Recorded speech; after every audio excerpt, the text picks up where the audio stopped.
Ah, no, ya está, perfecto, sí, ya se ve. ¿Sí? Sí, Pues VV, ¿no? sí, perfecta, Se ve sí. bien, vale. Sí, Vale, vale. perfecto. Pues venga, pues vamos a novedades terapéuticas en artritis reumatoide y en espondiloartropatías. A ver. Estos son mis conflictos de interés. Este va a ser el contenido de mi presentación. Vamos a hablar de novedades terapéuticas en artritis reumatoide, de novedades terapéuticas en espondiloartropatías que diferenciamos siempre porque no es exactamente igual lo que es la artritis psoriásica de lo que llamamos la espondilitis anquilosante o espondilolitis axial. Y luego, si tenemos tiempo, porque no sé si me va a ocupar esto ya 25 minutos y si no lo diremos un poquito en la discusión, en las preguntas, pero sí que me gustaría hacer un inciso sobre este apartado de que hablamos mucho de fármacos, pero me gustaría incluso hablar un poquito más allá de los fármacos. Vamos a ver novedades terapéuticas en artritis reumatoide. Como todos ustedes saben, los reumatólogos tenemos hoy en día tres grandes grupos, tres grandes familias de fármacos para tratar la artritis reumatoide, que tenemos dos grupos que llamamos fármacos sintéticos o fármacos químicos, unos que serían los convencionales, que son de naturaleza química y que el prototipo sería el metotrexato. Luego tenemos los fármacos sintéticos dirigidos, que estos sí ya tienen un mecanismo de acción muy conocido, que es la inhibición de la tirosinquinasa, que el primero que se tuvo en disposición fue el tofacitinib. Y luego tenemos ya los que llamamos los FAMES biológicos, FAMES que no son de naturaleza química, que son de naturaleza biológica, que son receptores o anticuerpos y que su mecanismo de acción es inhibición de determinadas citoquinas o bien de funciones celulares, y por sus características al ser fármacos biológicos no los podemos dar por vía oral, sino que los tenemos que dar por vía parenteral. El desarrollo de los fármacos para el tratamiento de la artritis reumatoide pues, ha tenido desde el punto de vista histórico, desde el principio que utilizábamos terapias más específicas, incluidos pues, los glucocorticoides, posteriormente a lo que llamaríamos los FAMES sintéticos, los FAMES químicos clásicos, que son los tres grandes clásicos serían hasta 1990, pues metotrexato, leflunomida y salazopirina. Después se han desarrollado a partir del año 2000 lo que llamamos los fármacos biológicos, ¿no? La década de los biológicos en la artritis reumatoide, pero esto ha cambiado y a partir ya del 2010 y sobre todo a partir de la última de estos últimos 4 o 5 años, el gran desarrollo han sido los fármacos, los inhibidores de tirosinquinasa, lo que llamamos inhibidores de JAK o los JAK inhibitors. Fíjense ustedes que durante esta época, a partir de prácticamente del año 2010, solo ha habido un nuevo fármaco desarrollado desde el punto de vista para la artritis reumatoide que sea de naturaleza biológica, y esto ha sido el sarilumab sobre un mecanismo de acción que además ya conocíamos como es la inhibición del receptor de la antirreutinasa. Por lo tanto, si hablamos de novedades terapéuticas en la artritis reumatoide, actualmente tenemos que las novedades terapéuticas son los inhibidores de las tirosinquinasas, los inhibidores de JAK, que teníamos inicialmente tofacitinib y baricitinib, que en España se comercializaron ya en el año 2018, pero tofacitinib, como saben, ya se comercializó en Estados Unidos y tuvo la aprobación por la FDA muchos años antes, en el año 2012, pero las novedades son los dos nuevos inhibidores de JAK más selectivos sobre la JAK1, que es el upadacitinib, y más recientemente que se ha aprobado, por ejemplo, está pendiente de pasar a nuestra comisión de farmacia en nuestro hospital, que es el filgotinib. No vamos a entrar aquí en mecanismos de acción, sabemos que son muy diferentes, a pesar de que los JAK se consideran que son como unos biológicos que tienen un mecanismo, pero con un mecanismo de acción diferente de naturaleza química, con pequeñas moléculas que penetran dentro de la célula y lo que hacen es inhibición de las tirosinquinasas y la inhibición de la señalización intracelular de diversas citoquinas proinflamatorias, mientras que los fármacos biológicos tienen esta acción extracelular sobre la citoquina o sobre el receptor y que van dirigidos a una citoquina específica, mientras que los JAK inhibitors pueden inhibir la síntesis de diferentes citoquinas proinflamatorias o incluso antiinflamatorias. ¿Cuál es el posicionamiento que tenemos actualmente del tratamiento de la artritis reumatoide en función de estos fármacos? Todos estos fármacos que hemos comentado, excepto los sintéticos convencionales como metotrexato, que forman parte de la primera estrategia terapéutica de tratamiento, los otros, los fármacos biológicos y los fármacos sintéticos dirigidos, es decir, los inhibidores de JAK, se posicionan siempre en segunda línea, es decir, cuando ha fracasado la primera estrategia de tratamiento con metotrexato y en general si son pacientes que tienen factores de mal pronóstico, aunque esto es un poco una entelequia porque en general si ha fracasado una primera estrategia con metotrexato, prácticamente todos los pacientes se puede considerar que tienen ya factores de mal pronóstico. En estos casos es cuando el clínico tiene que decidir si en estos pacientes entrar con un fármaco biológico y dentro de ellos con cuál, porque tenemos varios fármacos biológicos o bien con un inhibidor de JAK. Hemos dicho que las novedades terapéuticas son los JAK inhibs. Los JAK inhibs son eficaces y ahí el desarrollo clínico ha sido muy amplio en diferentes poblaciones de pacientes y han demostrado su eficacia clínica. En estudios que hay, o bien por comparaciones indirectas por metaanálisis y también en algún ensayo clínico head-to-head, podemos decir que tiene una eficacia similar a lo de los biológicos, pero incluso podríamos decir que en algunos casos concretos ligeramente superior. Sí que es verdad que de momento tenemos 4 JAK inhibs y uno puede decir cuál es el más efectivo. No lo sabemos exactamente porque aunque hay algunos metaanálisis o comparaciones indirectas, no hay estudios head-to-head.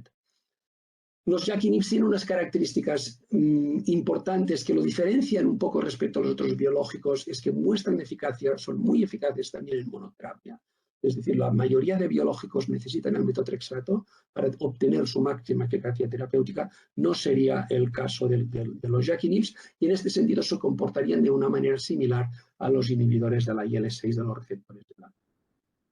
Otra de las características interesantes de los JAK inhibs, que quizá los diferencia un poco de los biológicos, es que se ha visto en diferentes estudios que tienen respuestas similares en función del número de biológicos previos, por ejemplo, de los fallos previos. En los biológicos no pasa exactamente así. Cuando un paciente falla un biológico, las tasas de respuesta suelen ser inferiores a un segundo biológico, inferiores a un tercero. Parece ser que la situación no sería exactamente igual con el tema de los JAK inhibs.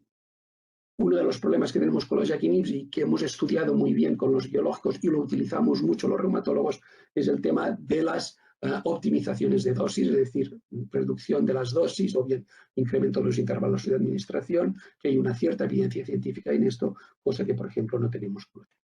Aquí un estudio, por ejemplo, de un metaanálisis en el cual de diferentes ensayos clínicos en las que evaluaban la eficacia terapéutica de 3 JAK inhibs, aquí no está incluido el filgotinib, y en el cual podían encontrar pequeñas diferencias, aunque de eficacia, aunque no eran diferencias significativas. Aquí un ejemplo, por ejemplo, en este caso concreto del baricitinib, en el cual demuestra su gran eficacia en monoterapia en pacientes con artritis reumatoide de inicio, son más eficaces que el metotrexato en monoterapia, y aquí, por ejemplo, baricitinib tanto con o sin metotrexato se comporta prácticamente igual, es decir, son fármacos que en general quizá la respuesta siempre es un poquito superior en asociación al metotrexato, pero necesitan poco el metotrexato. Esto es un ejemplo más de lo que habíamos dicho, en este caso con upadacitinib, en los cuales se observan tasas de respuesta muy buenas, altos índices de remisión, que llegan incluso al 30% de pacientes, tanto si han fracasado a un FAME previo como a 2 FAMES previos, como a 3 FAMES. Una de las cuestiones que tenemos es si desde el punto de vista clínico estos JAK inhibs son superiores o no, por ejemplo, a los clásicos que tenemos los antagonistas del TNF, que quizás son los fármacos biológicos más utilizados y en los que tenemos mayor experiencia clínica en la artritis reumatoide. Los 4 JAK inhibs que tenemos disponibles disponen de un estudio head-to-head frente a un antagonista del TNF que siempre es adalimumab y siempre se hace en combinación con metotrexato. Se busca la no inferioridad, o en este caso si se observa que hay una inferioridad, se busca la superioridad, y siempre son estos 4 estudios en población a fallo al metotrexato. Estos ven de forma muy rápida los 4 estudios con los 4 JAK. Son relativamente similares, no son exactamente iguales. Uno, la duración del tratamiento es mayor. Los índices de respuesta son muy parecidos, generalmente el ACR20, en algunos estudios hay 2 dosis, en un estudio caso del tofacitinib hay también, no solo evalúa la eficacia clínica, sino también la eficacia radiológica, pero ¿qué podríamos decir de forma muy genérica y muy rápida? ¿Qué nos dicen estos estudios? Y esto se puede ver en este metaanálisis que analiza estos 4 estudios. Podemos decir, por ejemplo, que en este caso paricitinib y upadacitinib mostraron superioridad frente al antagonista al TNF frente a adalimumab. Los deltas no son muy altos, pero es estadísticamente y puede ser que clínicamente significativo. En cambio, tofacitinib y fibromotril no mostraron esta superioridad ni mostraron evidentemente no inferioridad. ¿Quiere decir esto que uno es superior a otro? Bueno, esto no quiere decir exactamente esto mientras no tengamos ensayos clínicos disponibles head to head entre diferentes JAK.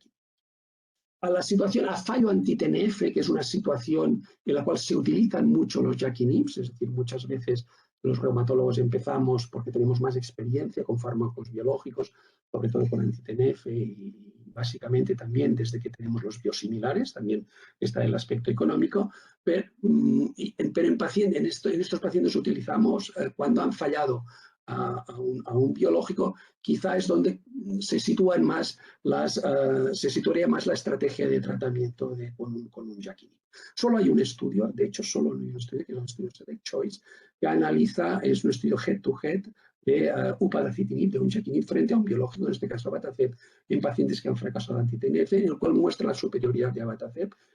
Por ejemplo, las tasas de remisión de las 28 que son claramente superiores con upadacitinib.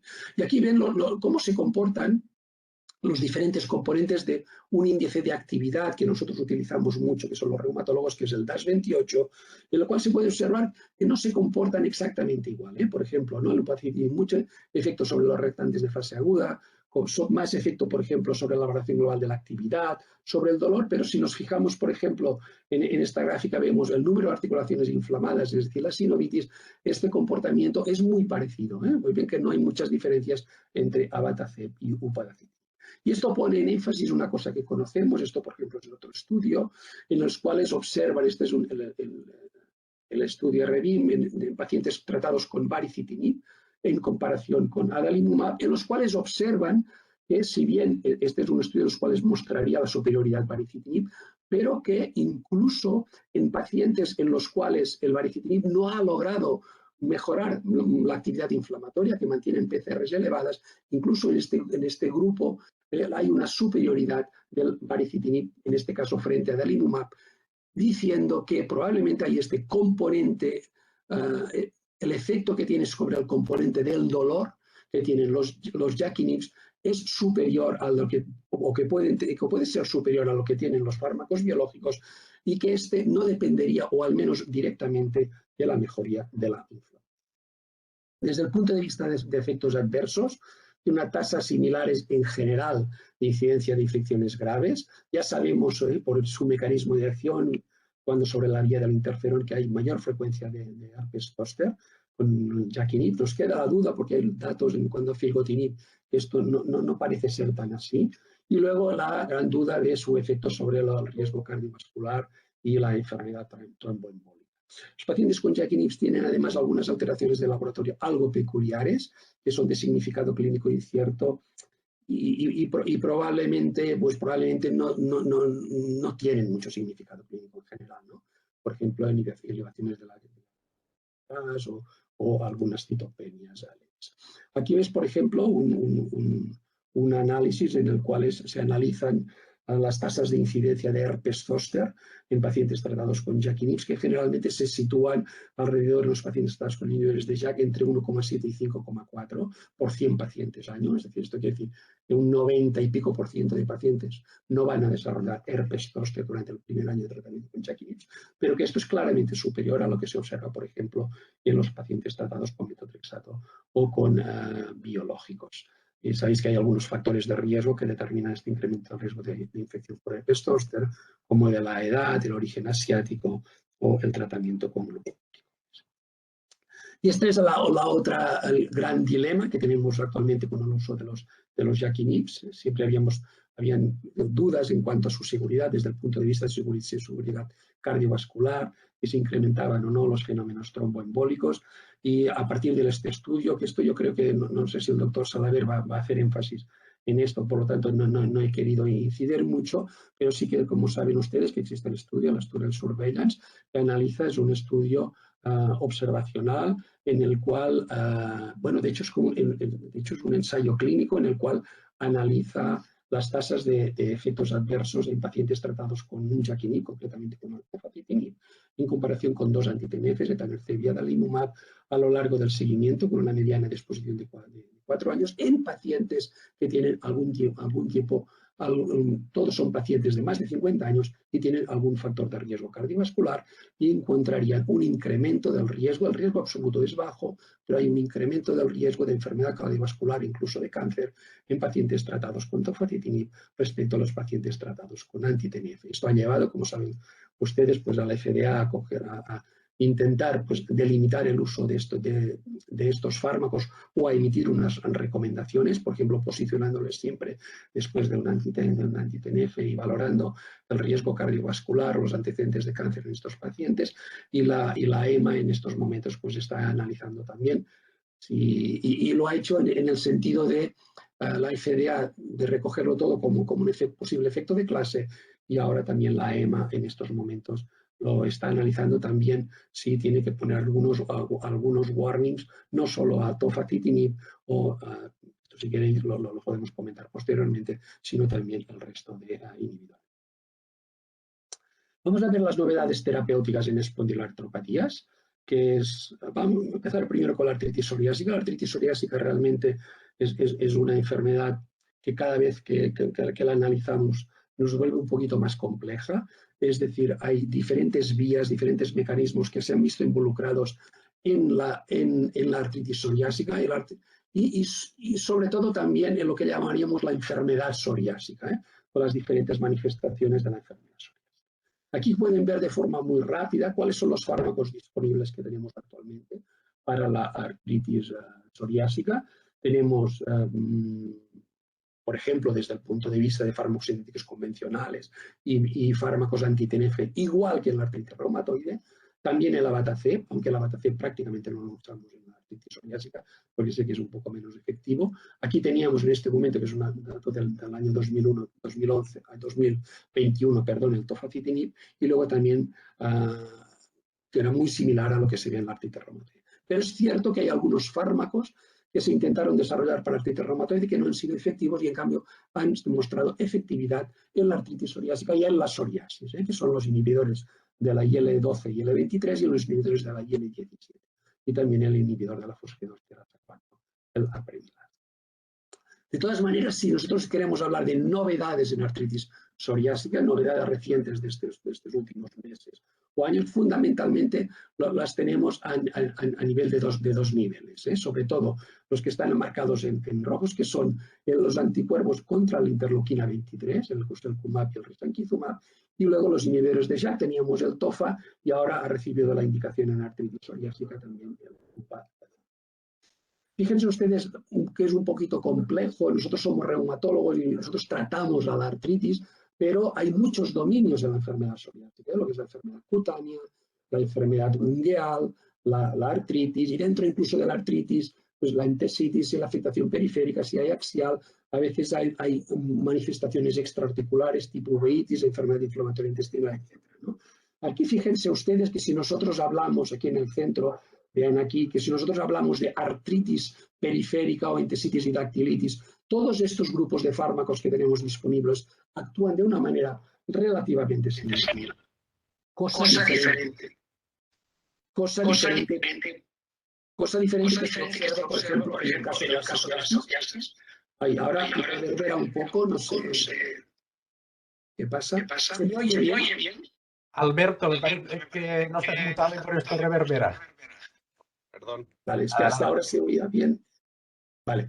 Bueno, fíjense que sí, ahora me reverbera la no sé por qué pasa. Bueno, fíjense que en la psoriasis la eficacia es claramente diferente según los biológicos. Por ejemplo, las nuevas moléculas de IL-17 y sobre todo también de IL-23 muestran mayor eficacia clínica sobre la afectación cutánea, pero fíjense que sobre la afectación articular, más o menos, y nosotros los reumatólogos nos interesa evidentemente la afectación articular, es prácticamente la misma. Y que también hay diferencias cuando, y luego ya veremos en la espondilitis anquilosante, la afectación axial. Es decir, la afectación axial, por ejemplo, los anti-TNFs, la inhibición de la interleuquina 17 se ha demostrado efectiva, mientras que la IL-12 o la inhibición de la IL-23, pues prácticamente pues, no se ha demostrado efectivo y esto se ve también en la... En función de esto, y esto no vamos a entrar, hay diferentes tipos de recomendaciones de posicionamientos terapéuticos en función de los diferentes dominios que predominan en la artritis psoriásica, si es enfermedad periférica, si es axial, qué otras manifestaciones cutáneas tienen, cuál si es una manifestación cutánea extensa, si hay otros tipos de manifestaciones en esta.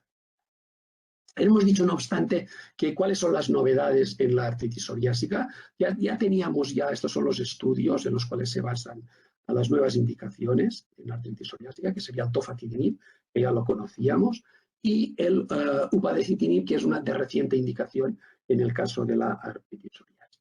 También el filgotinib está en desarrollo. De los cuatro JAK-inhib, solo baricitinib no ha hecho un desarrollo para el tratamiento de la psoriasis o de la artritis psoriásica. Este es un metaanálisis en los cuales analiza la eficacia de estos 3 JAK-inhibs. Ya digo, el filgotinib todavía no tenemos la indicación y que mostrarían eficacia claramente superior pues, respecto a placebo. Y las otras grandes indicaciones o novedades serían la inhibición de la interleuquina 23. Y que tenemos 2 fármacos que se han desarrollado y que recientemente, muy recientemente, han estado aprobados, primeramente para la psoriasis y ahora ya para la artritis psoriásica, que son el guselkumab y el risankizumab. ¿Qué son el guselkumab y el risankizumab? Estos son anticuerpos monoclonales que se unen selectivamente a la unidad P19 de la interleuquina 23 y inhiben su interacción con el receptor de la interleuquina 23. Se diferencian del ustekinumab, que como saben ustedes es un inhibidor de IL-23, pero también de IL-12, porque ustekinumab lo que hace es unirse a la subunidad P40, que es común a las dos citoquinas, tanto a IL-23 y a IL-12. En este caso, estos 2 fármacos, que tienen además una posología pues, relativamente cómoda, pues inhibirían única y específicamente la IL-23. Hay diferentes ensayos clínicos que demuestran pues, la gran eficacia, por ejemplo, de guselkumab en pacientes, por ejemplo, que han fracasado a FAMES sintéticos convencionales o incluso algunos que han recibido tratamiento previo con anti-TNF. Desde el punto de vista práctico, desde el punto de vista clínico, ¿qué aporta la inhibición de la IL-23?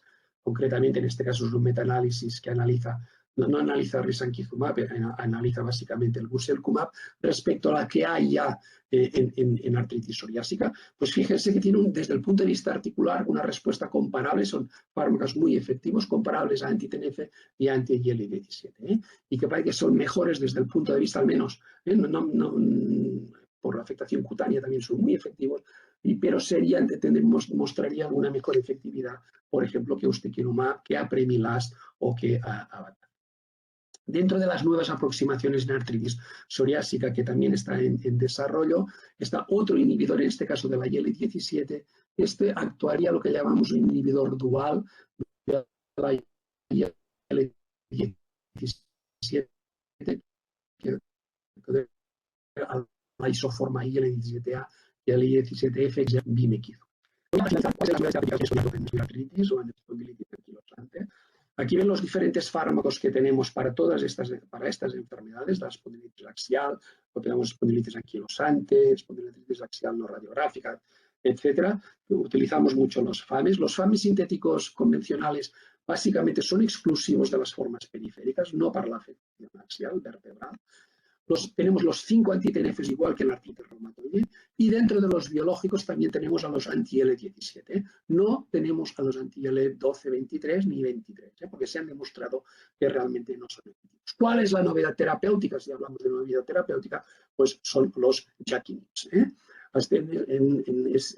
Aquí ven, por ejemplo, en el caso de la espondiloartritis axial, un metaanálisis en el cual analiza la eficacia de los 3 JAK-inhibs que se han probado en la espondilitis anquilosante, tofacitinib y upadacitinib, que tiene ahora la indicación, filgotinib, que probablemente pues, la va a tener durante estas durante los próximos meses, en los cuales realmente observan unas tasas de respuesta muy buenas y probablemente bastante comparables entre ellos. Aquí, por ejemplo, vean las tasas de respuesta que llegan hasta un 45% de buenas tasas, de esas 40 en pacientes tratados con una dapacitinib, en pacientes con espondiloartritis que han fracasado a un anti-TNF. Es decir, estos fármacos también pueden ser útiles en pacientes a los cuales previamente han fracasado un anti-TNF.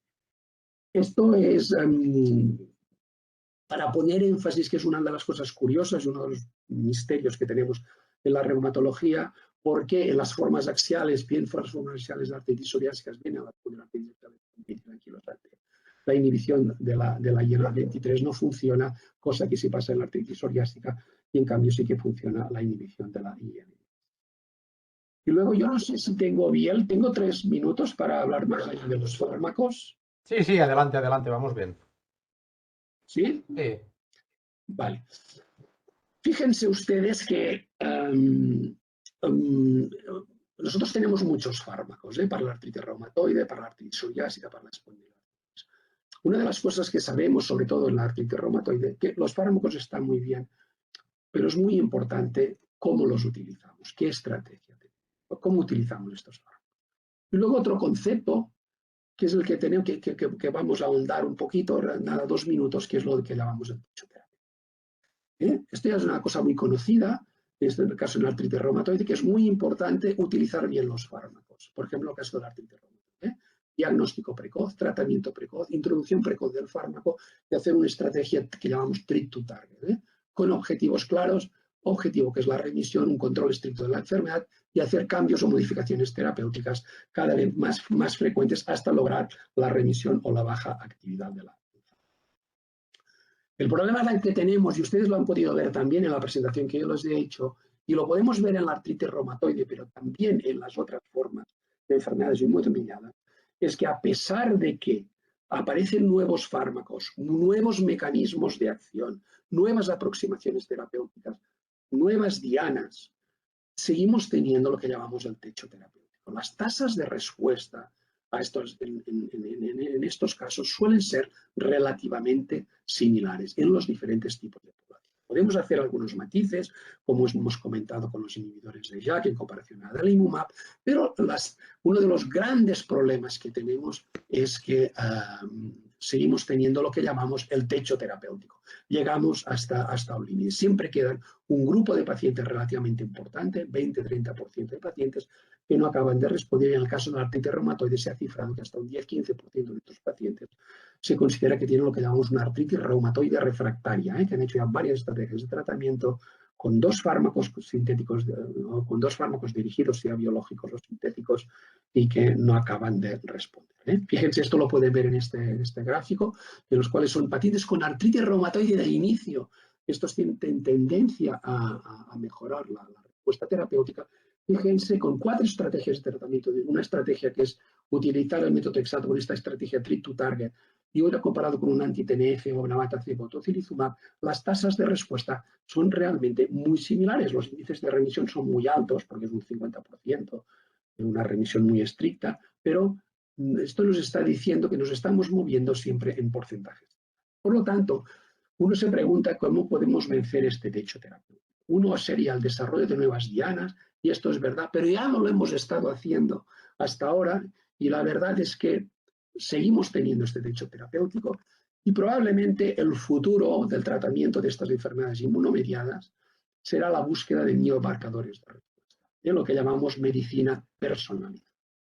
A la hora de intentar buscar estos biomarcadores, es lo que llamamos la medicina de precisión, para intentar con un fármaco en los cuales una artritis reumatoide, que sabemos le va a ir mejor el abatacept, o le va a ir mejor un JAK-inhib, o le va a ir mejor un anti-TNF, en base a estos posibles biomarcadores de respuesta en los cuales el paciente logre tener el máximo beneficio con menor toxicidad. Esto ya es una de las cosas que están bien recogidas en nuestras recomendaciones. La mayor debilidad que tenemos de nuestras estrategias de tratamiento, tenemos fármacos muy buenos, pero es la falta de biomarcadores. Esto es uno de los grandes problemas que tenemos. Y una de las cuestiones que se plantea es decir, ¿cómo lo podemos vencer este efecto techo? Y aquí, por ejemplo, es un artículo de revisión muy interesante en los cuales se intentan ver, bueno, si vamos haciendo siempre lo mismo tipo de ensayos clínicos, acabaremos haciendo siempre las cosas igual y no vamos a vencer el techo. En este momento se plantea este paradigma de intentar encontrar el ensayo para el paciente y no al paciente para el ensayo, y esto estaría basado en la búsqueda de biomarcadores. Esto realmente es muy difícil y es posible que a lo mejor en el futuro, y de hecho se están desarrollando ya diferentes consorcios a nivel europeos y americanos, en la búsqueda, a nivel de la membrana sinovial, si tuviéramos biomarcadores en los cuales pudiéramos establecer si un paciente puede responder más a un tipo de terapia o a un tipo de otra. Hoy en día sabemos que la membrana sinovial no es homogénea en todos los pacientes con artritis reumatoide. Ya se describen diferentes tipos, diferentes patotipos, y esto tiene también su expresión también a nivel molecular. Por ejemplo, aquí ven el primer ensayo que se ha hecho en este sentido, que es un ensayo publicado recientemente en el Lancet, en los cuales se evalúa pacientes a fallo anti-TNF. Si va mejor, por ejemplo, rituximab o tocilizumab, y acaba concluyendo que aquellos pacientes que tienen, y esto es de sentido común, un enriquecimiento de célula B, del linfocito B, a la membrana sinovial, pero observado con técnicas de biología molecular, de transcriptómica, encuentran que estos son los pacientes que mejor responden, por ejemplo, a rituximab y no tanto a tocilizumab. Por lo tanto, ya en resumen, podríamos decir que las terapias dirigidas y más recientemente los JAK inhibitores han representado una verdadera revolución en este campo de la artritis y de la AR espondiloartropatías. Hemos dicho unos matices, pero tienen la eficacia clínica similar. Tenemos el problema del techo terapéutico, perdón. Lo de los efectos adversos lo hemos comentado, algunos datos diferenciales. Y la duda que tenemos sobre algunos temas de seguridad de JAK inhibitors pueden repercutir sobre el posicionamiento de la estrategia terapéutica actual, y luego que el futuro es la medicina personalizada. Y yo creo que esto es todo, y aquí un poco el resumen que les he puesto en esta última diapositiva de las novedades terapéuticas que hemos comentado. En artritis reumatoide, upadacitinib y filgotinib, en artritis psoriásica, básicamente, pues el upadacitinib, y va a venir el filgotinib, la inhibición de la IL-23, los anticuerpos monoclonales, seroconazumab y risankizumab en artritis psoriásica. Más recientemente también está por dar el bimekizumab, y luego para responder a la artritis axial también el upadacitinib, y vendrán también filgotinib y bimekizumab. Muy bien, y esto es todo. Muchas gracias, y perdonad que yo creo que quizá me he pasado un poco de tiempo, pero me ha parecido importante, aunque sea de una forma muy rápida, hacer esta anotación que yo le he llamado de más allá de los. Bueno, muchas gracias por todo, y luego si quieren las preguntas, no sé si son, voy a detener Perfecto, no sé si son ahora o al final. Bueno, vamos a hacer, bueno, antes que nada, muchas gracias, doctor San Martín. La verdad que estos últimos minutos es muy interesante, realmente el tema de la medicina personalizada creo que es fundamental. Si os parece, por si alguien tiene que irse antes, vamos a hacer las 3 charlas una detrás de otra, y dejaremos los últimos 5 o 10 minutos para hacer una ágora de preguntas que, si queréis, las podéis ir anotando en el chat. Perfecto, sin más, le doy ya la palabra al doctor Salabert. Voy a ver si yo consigo. Hola, bien, buenas tardes. Voy a ver si puedo compartir. ¿Ah, sí? Vale. Sí, venga, voy a intentar porque he cambiado de ordenador. Vale. Ah, venga, va, vamos a probarlo. A lo mejor puedo compartir, venga. ¿vale? Venga, vamos a probar. Voy a probar. No sé si se está viendo. De momento, visualizando. A ver, compartir la pantalla. Vale. Está en ello. Vale. Sí, perfecto. Sí, ya se ve. Fenomenal. Pues entonces ya la podemos hacer. Venga, pues adelante. Muchas gracias. Muchas gracias, bien, doctor Mercadal. Gracias a todos. Un placer estar aquí con vosotros, con la farmacia hospitalaria de pacientes externos de las Islas Baleares. Es un lujo. Perdonar también los problemas técnicos que he tenido desde ayer intentando solucionarlos, pero que aguante lo que son los datos personales del móvil para poder pasar la presentación y comentarlo y seguir luego en el turno de debate. La verdad es que yo soy un clínico internista, pero dedicado desde hace años a la patología infecciosa, y permitirme que aunque vaya a hablar un poco de toxicidad, efectos adversos, farmacovigilancia, siempre tendré esa inclinación hacia los riesgos y los problemas infecciosos. No obstante, pues la maravillosa conferencia tan inspiradora del doctor Raymond Sanmartí ha abierto mucho, ha explicado una enorme cantidad de datos, de información y nos ha hecho vislumbrar el futuro y desde luego me permitirá hacer algunas partes de la exposición mucho más ágil en ese aspecto. Bien, yo quisiera en esos 20-25 minutos sobre todo marcar las diferencias entre los clásicos biológicos y los señores de Janus Kinasa, los Yaquinisps, y desde luego ver si además provocar, si aparte de los efectos adversos o de los riesgos infecciosos, que es toda esta problemática que se ha generado a partir del estudio de vigilancia oral en el New England, toda la polémica que ha sufrido, ver si además hay posibilidad de que haya, sí, no solo efecto de clase, sino se pudieran diferenciarse dentro de alguna clase o de algún grupo de fármacos, diferencias entre tofacitinib, baricitinib, etcétera, puesto que van a ser los protagonistas, como no, de la tarde. Y ¿qué podemos hacer al menos con sentido común para estratificar los riesgos y algunas conclusiones que serán desde el punto de vista personal? Pues voy allá con estas perlas y desde luego todo es posible porque desde el año 99-2000 pues ha llegado toda esta playa de fármacos maravillosos biológicos al mundo de la reumatología, dermatología, gastroenterología. Yo también me dedico a la asesoría de riesgo infeccioso en neurología con sus biológicos, como no a la oncomatología y trasplantes. Y luego esto me parece un cambio revolucionario enorme y cada vez pues están llegando más fármacos. Ahora pues el doctor Sanmartí nos ha expuesto cuáles son las novedades inminentes y de futuro. Pero esta autopista maravillosa de dar funcionalidad a estos enfermos pues tiene un peaje, tiene unos riesgos adversos. Hemos intentado no hacer mucho daño, mucha toxicidad, pero desde luego, a diferencia de fármacos de otras épocas, desde luego es mucho menor y permiten, yo creo, entender que hay un riesgo-beneficio a favor, obviamente, de su prescripción. Cuando veíamos por el 99-2000 la llegada de Tanerce, infliximab y tal, y después todo lo posterior, vimos que había unos riesgos infecciosos que hemos minimizado, obviamente gracias a los cribados de infecciones latentes, las profilaxis, las prevenciones, las vacunaciones. Vimos que habían reacciones infusionales, problemas de la inyección local, a veces incluso liberación de citoquinas con algún fármaco y desde luego nos ha perseguido el problema de las neoplasias, sean sólidas, los linfomas, cáncer, melanoma, no melanoma, la desmelinización con algunos de los primeros fármacos, los que pues, eran tipo natalizumab, etcétera, etcétera, que realmente pues, podían, digamos, tener una diana preocupante en ese aspecto, ¿no? Las anti-alfa-4 integrinas, problemas, desde luego, los más frecuentes, eventos cardíacos, descompensación, influencia cardíaca, alguna arritmia, una pericarditis y, como no, todo el fenómeno de trombosis venosa profunda y de PES que han ocurrido con algunas de estas familias. Conocéis muy bien cómo actúan cada uno de los fármacos, los del grupo de rituximab anti-CD20, del imumab, en el lupus, y pues todas las dianas que hay sobre el TNF, las diferentes interleuquinas, 17A, la 6, el grupo de anakinra, la 1, con canakinra también, la 23, la 12-23. Y de la misma manera que estos fármacos pues tienen su efecto terapéutico, su vida media, su perfil de eficacia, pues también tienen, dependiendo de su diana y de la selectividad, pues tienen también obviamente un perfil de efectos adversos. Cuando nos miramos las infecciones, pues aquí las tasas de infecciones graves que necesitan ingreso o tratamiento antibiótico por cada 100 pacientes años, ya veíamos que los grupos de los anti-TNF y algunos más que otros tenían una importante tasa, casi de 5, de 8, menos quizás el C, más los monoclonales clásicos, casi 5 por cada 100 pacientes año para todos los anti-TNF, mucho menor abatacept.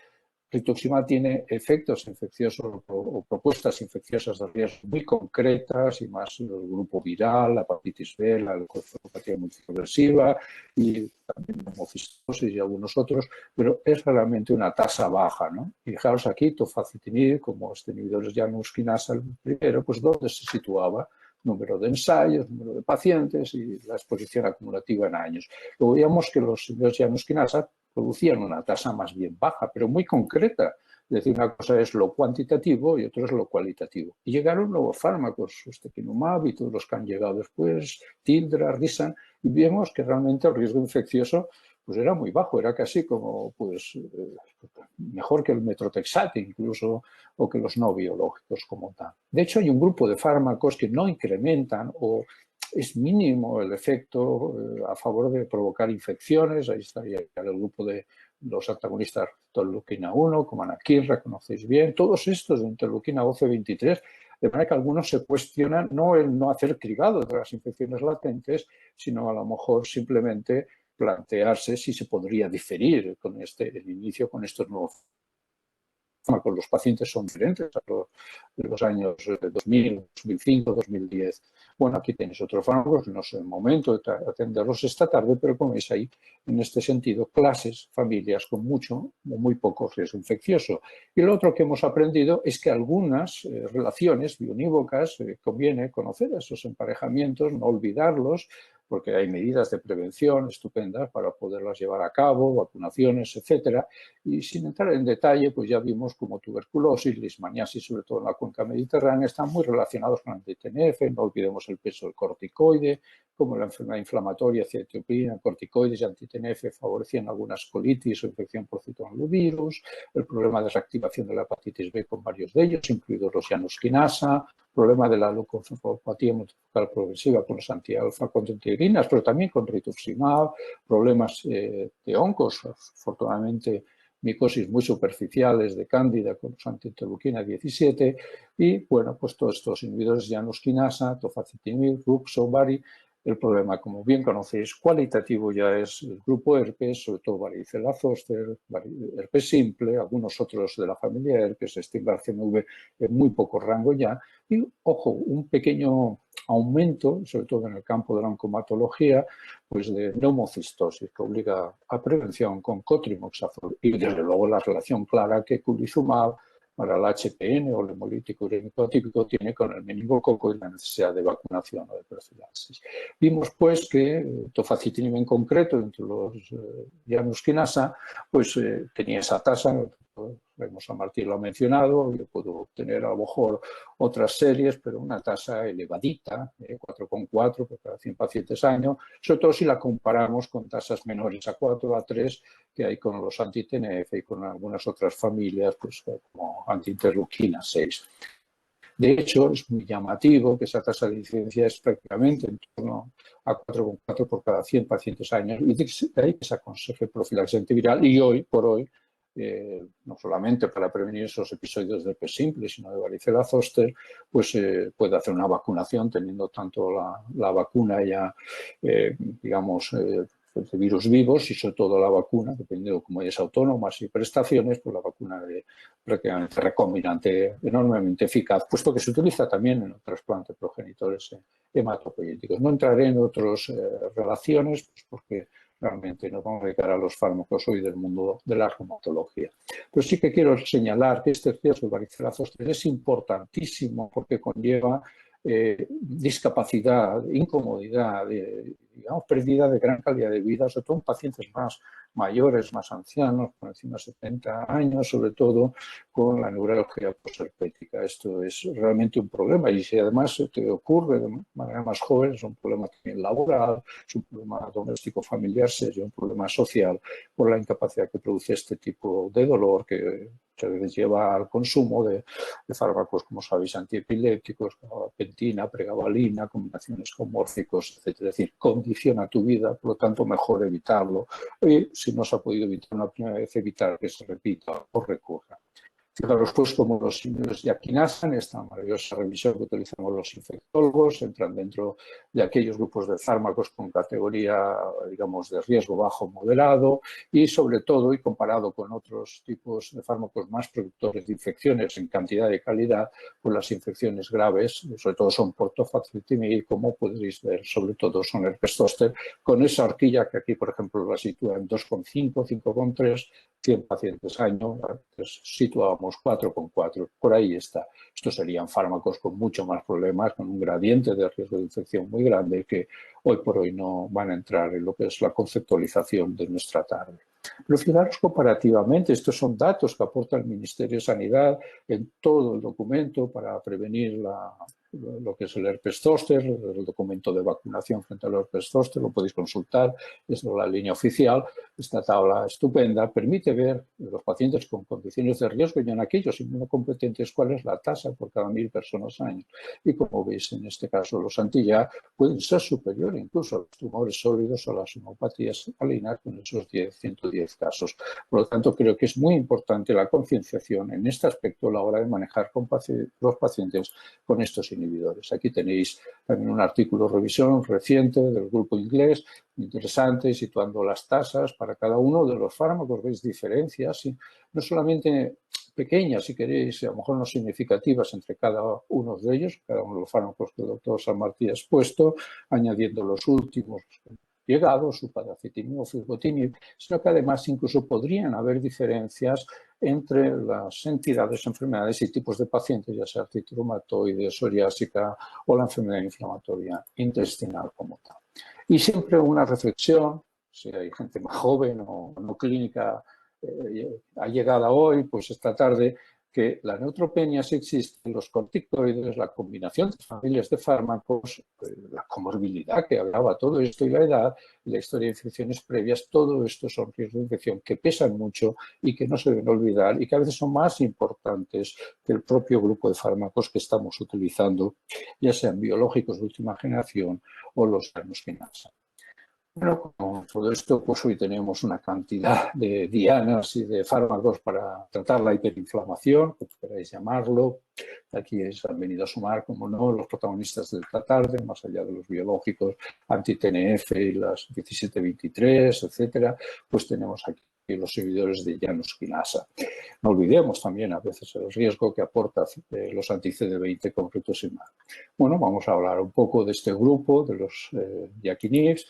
Y bueno, pues como os decía, el doctor San Martín me ha allanado mucho el camino, muchísimo. La verdad creo que permitirá además tener un hilo de continuidad y no solamente una verdad que es en este sentido pues, bastante productivo y complementario.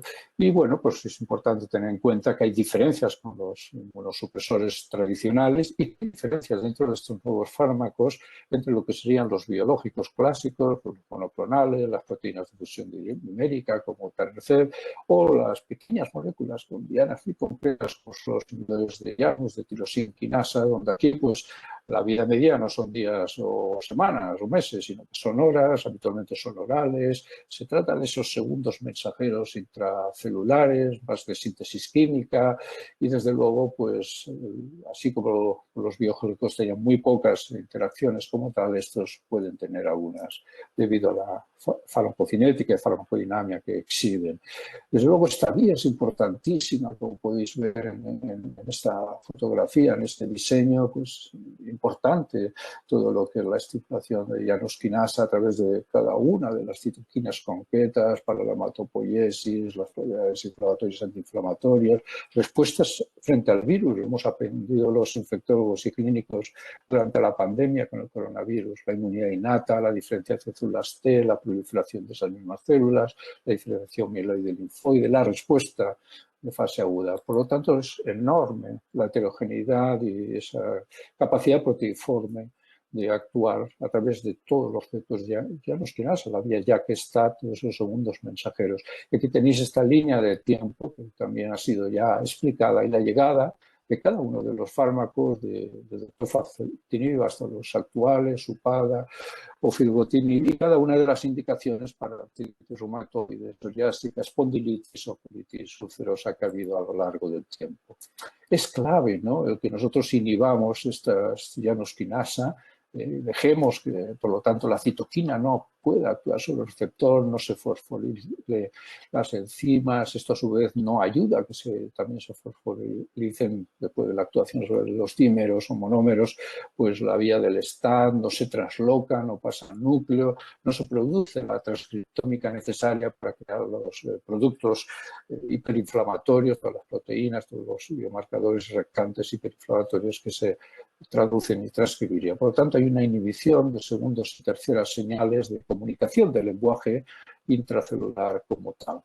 Bueno, pues el asunto de por qué cada uno de una manera quizá viene, porque aquí tenéis este esquema, como hay inhibidores más selectivos, algunos son panactivos sobre todo todos los llanos quinasas, es el caso obviamente de tofacitinib, pero algunos son muy selectivos sobre el llanos quinasa 1 o la llanos quinasa 3 o los niveles de tirosinquinasa 2, con lo cual, y dentro de cada una de sus indicaciones, esta es un esquema más quizás hoy dermatológico, pues para la psoriasis, vitíligo, la alopecia areata o la dermatitis atópica, pero veis al menos cómo se pueden graduar aquellos menos selectivos a aquellos que son más selectivos. Yo creo que esto va a influir probablemente en el perfil de efectos adversos, tanto infecciosos como riesgos no infecciosos. Y aquí veis también pues, todo aquellos JAKs, quinasas que son usados en dermatología, veis la C50 de inhibición de cada uno de los enzimas como tal, de cada una de las quinasas como tal. Es muy diferente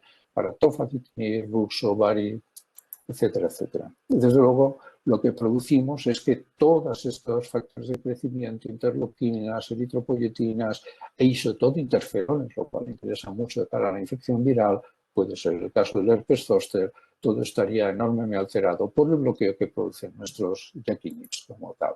Fijaros aquí cómo, en definitiva, lo que queremos expresar es eso, si dejamos por un lado las citoquinas proinflamatorias que dependen de interleuquina 1, de la 6, del TNF-alfa, a través de estas otras fosfoquinasas, con estos nuevos fármacos ahí en el pipeline, bueno, pues podemos ver cómo tofacitinib es prácticamente un inhibidor pan-JAK, por decirlo de alguna manera, más selectivo, si queréis, de JAK1 y JAK3 y menos sobre JAK2 y la tirosinquinasa 2. Baricitinib es mucho más selectivo, JAK1 y JAK2, ruxolitinib un poco parecido, y upadacitinib y filgotinib prácticamente son selectivos de la JAK1. Esto creo que puede marcar una diferencia de comportamiento dentro de cada una de las clases.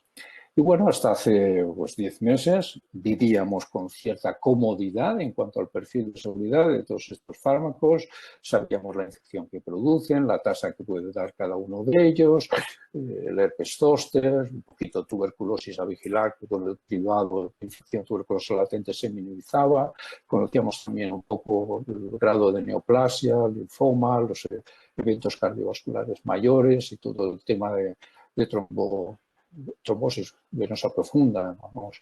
Y bueno, digamos que realmente todo estaba bastante, digamos, acomodaticio, estaba controlado, la relación riesgo-beneficio estaba bien balanceada, parecía que, digamos, vivíamos en una cierta seguridad, o ambiente, si queréis, de falsa comodidad, pero bueno, pues habíamos visto estas diferencias entre, o al menos este perfil tan bajo de infección grave y de varicela zoster que os decía, y pequeñas diferencias que apuntaban algunos estudios sobre los riesgos de infección en mayores de 65 años, temas de recuento linfoditario, la reactivación de la B entre tocilizumab y tofacitinib y lo que sería baricitinib. Realmente después lo que nos ha llegado, que hacíamos toda una serie de recomendaciones para el control clínico de los pacientes que sobre todo recibían tofacitinib al inicio, a las 4, a las 8 semanas, cada 3 meses, bueno, cada escuela, pues ya sean reumatólogos, sean gastroenterólogos o dermatólogos, podían tener a lo mejor su agenda de seguimiento y monitorización, seguir las enzimas hepáticas, evitar el tratamiento, hacer esto cuando hubiera unas linfopenias o neutropenias muy concretas, y estos eran consejos que se seguían pues para evitar esos problemas, pero realmente vivíamos una cierta seguridad. Hasta que nos ha comentado, pues bueno, el estudio de vigilancia oral, el ensayo en definitiva que se publica en el New England, no lo voy a repetir, pero saltan las alertas, los warnings, por los eventos cardiovasculares, por las neoplasias. Recordemos que es un estudio, sí, de comparación con los biológicos, pero solamente con un inhibidor de llanosquinasa, que es tofacitinib. Y bueno, pues si miramos otras series y otras enfermedades, por ejemplo, aquí el estudio de desarrollo clínico de tofacitinib en colitis ulcerosa, datos de cohortes generales, seguidos prácticamente 5,4, 6,1 años, pues realmente vemos que sí, pueden haber prácticamente bastantes efectos adversos, 84% de los pacientes, algunos más graves, pero la mortalidad es un 0,2, las infecciones graves pues 1,7, 3,6 el zóster, o sea que prácticamente lo mismo que ya conocíamos, algunas no oportunistas y realmente pues tasas muy, muy bajas Esto venía de los estudios, esto del octave, la inducción, mantenimiento, sobre 1000 y pico pacientes, pues vemos que realmente no había un incremento muy importante de riesgo cardiovascular, de problemas cardiovasculares mayores o trombosis venosa profunda o tromboembolia pulmonar como tal. Vemos que hay datos para contrastar. Y eso ha hecho que también algunos estudios, por ejemplo, esta recopilación de baricitinib en el mundo de reuma, dermatología y de la COVID, pues nos puede decir que realmente las tasas son muy bajas para efectos cardiovasculares, para tromboembolismo venoso, para neoplasia, probablemente diferentes en cierta manera también a los de tofacitinib, y ya venía a reflejar y a subrayar lo importante que es segregar la población, que la estratificación de la misma, conocer sus comorbilidades, conocer si ha habido eventos cardiovasculares o trombóticos previos, cuáles son exactamente los factores de riesgo subyacentes, si son bajos, son altos, lo mismo podríamos predecir para la infección por los grupos herpes o varicela zoster, y bueno, pues desde luego no parecía que debiéramos tener más preocupación que ya la conocíamos, que ya la que se había observado, y además la experiencia, por ejemplo, coronavirus, aunque son tratamientos de 12-14 días, pues vimos que realmente no era el fármaco que incrementaba las complicaciones infecciosas posteriores, bacterianas o fúngicas en los pacientes que han padecido SARS-CoV-2 de manera grave, y que la hiperinflamación la debíamos frenar en algunos de los casos iniciales con baricitinib. Por lo tanto, mirar estas tablas parecieron muy llamativas. Ahí se reproduce este tipo de figura tanto para los eventos cardiovasculares como para las trombosis, como para las neoplasias, y compara la ratiodincidencia por cada 100 pacientes años, intervalo de confianza en todos los grupos de baricitinib, ya sea artritis reumatoide, dermatitis atópica, alopecia areata, lupus, y realmente la comparativa con los pacientes que no tienen estas enfermedades, pues realmente hace ver con la población general que es muy parecida a las ratios de incidencia como tal. Aquí tenéis lo que sería el sumatorio, es un artículo de 50 páginas, vamos, invito a que leáis un poco algunos apartados y cómo, al menos para baricitinib, se contrarrestan, se balancean, se explican mejor y realmente no llama la atención sobre la población general que haya un gran incremento ni llamativo ni significativo de todos estos problemas de evento cardiovascular, de trombosis venosa y de neoplasias como tal. De ahí que me parece muy bien lo que los grupos farmacéuticos, farmacólogos han subrayado. En la artritis reumatoide y el estudio del oral, sí que es verdad que puede haber elevado estos guardias, obviamente las agencias reguladoras, pero que son pacientes que ya por sí, sobre todo los más añosos, los más evolucionados, que tienen su riesgo intrínseco de cáncer o de enfermedad cardiovascular. Y es verdad que los fármacos biológicos los pueden haber disminuido a lo largo de los años como tal. Entonces, seamos cautelosos con esta propia alerta, con el artículo de New England. Es importante recopilar mucha más información y experiencia, sobre todo el perfil de riesgo cardiovascular y de neoplasia que podrían inducir a algunos niveles de Janus quinasa como tal, sobre todo estratificar el riesgo de los pacientes, evitar los factores de confusión de edad, comorbilidades que pudieran haber incluso afectado al ensayo de New England, y desde luego, pues sobre todo elevar esta prudencia hasta que tengamos una información mayor de más peso, que nos esclarezca cuál es la situación actual regulada para la clase de los Janus quinasa y para algunos en particular. Mientras tanto, pues la EMA, la FDA, pues han establecido sus consejos para todo esto. Pues me permito un poco subrayaros la europea, pacientes de una cierta edad, más de 65, con historia de tabaquismo, con los factores de enfermedad cardiovascular y neoplasia, pues aquí pues usar muy cautelosamente o evitar tofacitinib si hubieran otras posibilidades, otras alternativas. Y algo más parecido, pero muy desarrollado y conocéis bien, puede salir promulgado por la FDA, pero bueno, tener en cuenta que a lo mejor los riesgos de tofacitinib pueden no ser los mismos, idénticos, exactamente cantidad y calidad, los de baricitinib, citinib, etcétera, etcétera, etcétera. Y sobre todo estratifiquemos los pacientes en factores de riesgo previos que ya puedan conllevar en su historia.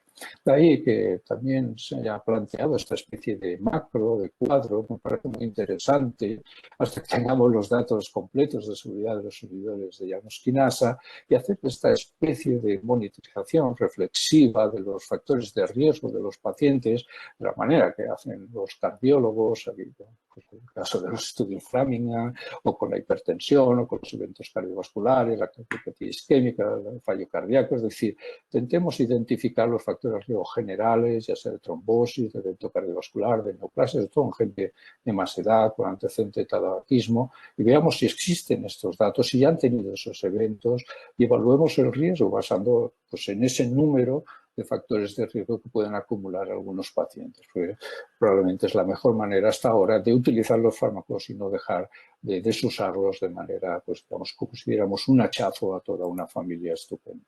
Algún dato de embarazo y lactancia que conocéis bien, pues aquí los FAMES dirigidos, como pueden ser tofacitinib, baricitinib, más de diseño, pues en principio estarían contraindicados.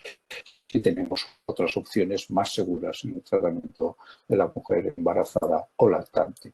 Y dos apuntes para acabar, y es que recordar, bueno, hay un riesgo de varicela zoster, lo que queráis, 3,5, 4,4, 5,3, dependiendo de la enfermedad, la edad del paciente, las comorbilidades. Bueno, pero tenemos hoy dos vacunas, y sobre todo la última, Shingrix, esta forma de vacuna inactivada, la glicoproteína E. Bueno, se vería en los inmunodeprimidos una pauta de un mes, si queremos ir rápido, otra a las 4 o 8 semanas. Los estudios en fase 3 están completados. Sabemos que tiene eficacia en pacientes más inmunocomprometidos como trasplantados de progenitores, hepatopoyéticos, órganos sólidos, neoplasias hematológicas. Y el problema, pues a partir de 2020, es pues, un poco la distribución, la aceptación, la indicación, prescripción, los calendarios vacunales, sean nacionales o de cada comunidad autónoma. Y este apunte para recordaros cómo, por un lado, algunos inhibidores de llanosquinasa pueden perjudicar en cuanto al riesgo de infección, sobre todo promover infección por grupo herpes, varicela zoster, lo que más, hay que prevenirlo o hay que tratarlo si son muy episodios, hay profilaxis con aciclovir, valaciclovir, etcétera, sobre todo de herpes simple, pero sobre todo que tengan estas vacunas que os he mencionado, pero otros virus se pueden ver favorecidos precisamente por la inhibición de los llanosquinasa 1, 2, el caso de baricitinib, como hemos utilizado en la situación hiperinflamatoria grave de la neumonía por el SARS-CoV-2. Mis conclusiones son que las infecciones y otros efectos adversos, fármaco y enfermedad de base dependiente, que hay pacientes con distintos perfiles de riesgo como tal, variables según cada uno de ellos, y recordar que hay efectos adversos, infecciones no infecciosas, que pueden ser diferidos en el tiempo, que se asocian con infección viral, sobre todo varicela zoster, el riesgo es aumentado, lo hemos explicado, y desde luego necesitamos más prudencia y más investigación respecto a los otros eventos adversos, sobre todo cardiovasculares, fenómenos protrombóticos y las neoplasias como tal. Y como os decía, aun pudiendo haber ese efecto de clase claro, quizás el riesgo sea menor con algunos yaquinibis que sean más selectivos, dependiendo además de la dosis, la duración y esos factores de edad, comorbilidad del paciente. Y desde luego, pues seamos prudentes, apliquemos las medidas preventivas, las profilaxis que dispongamos con antivirales u otros fármacos, las vacunaciones que están ya calendarizadas y todos nuestros pacientes deberían tener derecho a este tipo de vacuna inactivada o vacuna recombinante frente a zoster y evaluemos siempre los beneficios y riesgos de cada uno de los fármacos en cada uno de nuestros pacientes de manera individualizada, como decía el doctor San Martí, en ese aspecto de medicina de precisión. Y bueno, una maravilla poder trabajar con vosotros, que siempre haya este trabajo en equipo, multidisciplinar y comunicación. Muchas gracias por vuestra atención y me quedo para el turno de preguntas. Muy bien, muchísimas gracias, doctor Salabert. Yo he anotado algunas preguntas por aquí que seguramente se unirán alguna más que pueda haber del público, pero vamos a hacer lo que hemos comentado. Continuamos, entonces, Rubén, si quieres continuar con tu parte de la ponencia de inmunología, pues adelante, por favor. Creo que todavía está el uso compartido de... Sí, si le das a compartir... Ahora, mira, ahora empieza a compartir. Ya está. Lo estáis viendo. Ya lo estamos viendo, fenomenal. Venga, adelante, gracias. Muy bien. Bueno, pues nada, en primer lugar, por supuesto, muchísimas gracias. Buenas tardes a todos. Muchas gracias a la Academia Balear por la invitación, al doctor Mercadal concretamente. Y bueno, pues un placer felicitar a los ponentes anteriores por sus magníficas presentaciones. Y lo que vamos a hacer en esta tercera, bueno, pues es un poco lo que me comentó Biel, pues hablar un poco del papel que tienen las células T reguladoras, que como sabéis es uno de los, o el principal tipo celular dentro del sistema inmunitario destinado a la recuperación de la homeostasis, a la contracción de la inflamación, ver un poco cuál es el papel que juegan o la importancia que tienen en las IMIDs y después algunos aspectos en segundo lugar acerca de las posibilidades que ofrecen las terapias basadas en la manipulación del RNA mensajero. Bien, un poco vamos a seguir este guión para entender un poquito cuál es el papel que juegan esas células T reguladoras. Vamos a entender que existen distintos tipos de células T reguladoras, como sabéis en inmunología nada es muy sencillo. Y luego, cómo podemos intentar manipular, controlar o regular las poblaciones de células T reguladoras mediante terapia biológica o incluso mediante terapia celular. Y después pasaremos a la parte del mRNA. Bien, el sistema inmunitario, que es una máquina que funciona normalmente muy bien, tiene, como sabéis, la posibilidad de no hacerlo, de funcionar mal. Y básicamente la disfunción del sistema inmunitario puede englobarse en dos grandes tipos. Por un lado, que no tenga capacidad de responder y entonces estamos en situaciones de inmunodeficiencia. O por otro lado, que funcione de forma desordenada, que funcione de una forma desajustada y en ese caso se ha venido a llamar de forma clásica como autoinmunidad. Este término que tiene un origen ya antiguo y que englobaba cualquier malfunción del sistema inmunitario, inicialmente o formalmente implica el reconocimiento de lo propio como extraño y por tanto la generación de una respuesta frente a lo propio, es decir, implica autorreactividad. Sin embargo, con el paso del tiempo se ha visto que pues, eso que englobábamos como autoinmunidad, pues realmente englobaba diferentes desajustes dentro del sistema inmunitario que hoy en día se definen como, digamos, los dos extremos de un rango muy amplio en el cual se engloban diferentes enfermedades, entre ellas todas las IMIDs.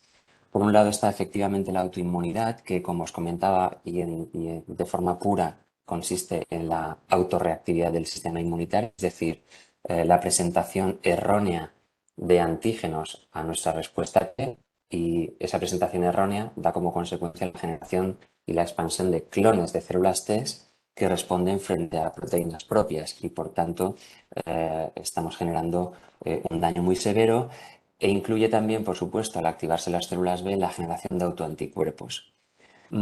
Como os decía, dentro de ese rango se ha ido viendo que existen otros tipos de desajuste en el sistema inmunitario y en ese otro extremo está ya la autoinflamación, cuyo origen es simplemente una hiperactivación del sistema inmune innato, es decir, una pérdida en el freno, en la capacidad de freno que tiene la activación inflamatoria de nuestro sistema inmunitario innato, la liberación de muchos mediadores inflamatorios.